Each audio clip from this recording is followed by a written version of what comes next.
Hello, this is Adam Best, And this is Tanner Smith. and today we're going to be talking about Thoreau's ideal person in his book, Walden, or Life in the Woods.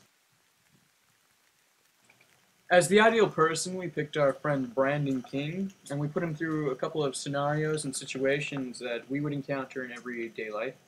And we had him act as the ideal person in the eyes of Thoreau. And some of those ideals would be the breaking out of society, him being his own person, being a nonconformist or just following your own path, and the simplicity of life. So let's get this started.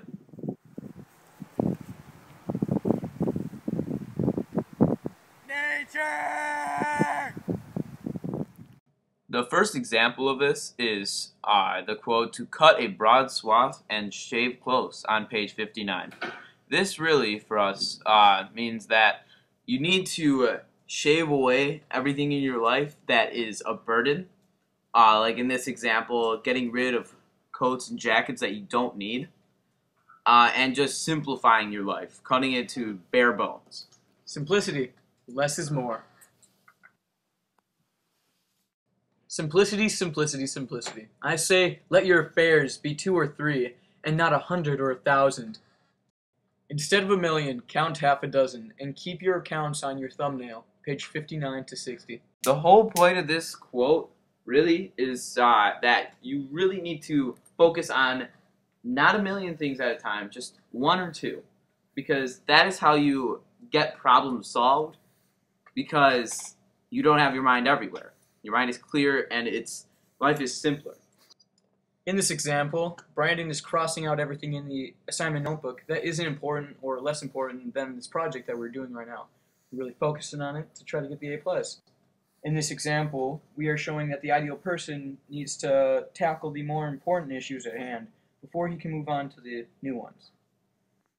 Another quote is, "Still, we live meanly, like ants, though the fable tells us that we were long ago changed into men. Like pygmies, we fight with cranes. It is error upon error and clout upon clout, and our best virtue has its occasion as superfluous and evitable wretchedness." That was on page 59. This quote refers to a piece of ancient Greek mythology where pygmies would fight against cranes that occasionally would just appear and start attacking them. The cranes were just a nuisance on these men's life, and the insignificant fighting never resulted in anything.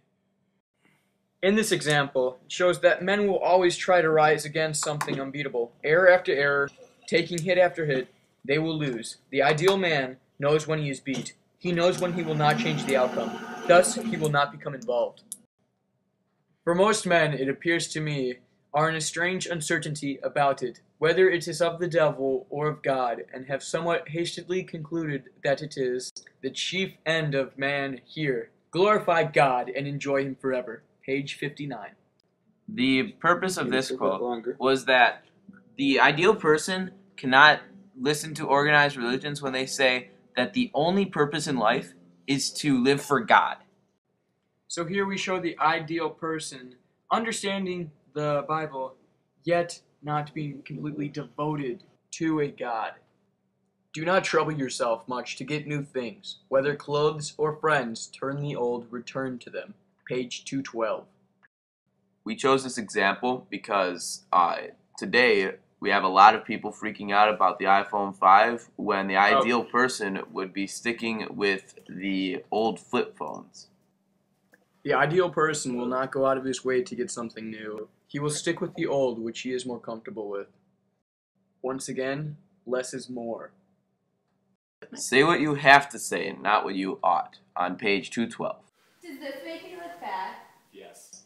As the quote says, the ideal person says what's on his mind, not what other people want to hear.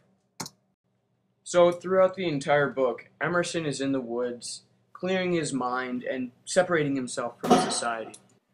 Thoreau's ideal person would be most likely taking care of the woods and keeping it clean. Thoreau's ideal person has many traits that even today we find very admirable. We need to clear our minds and become our own person. Nature!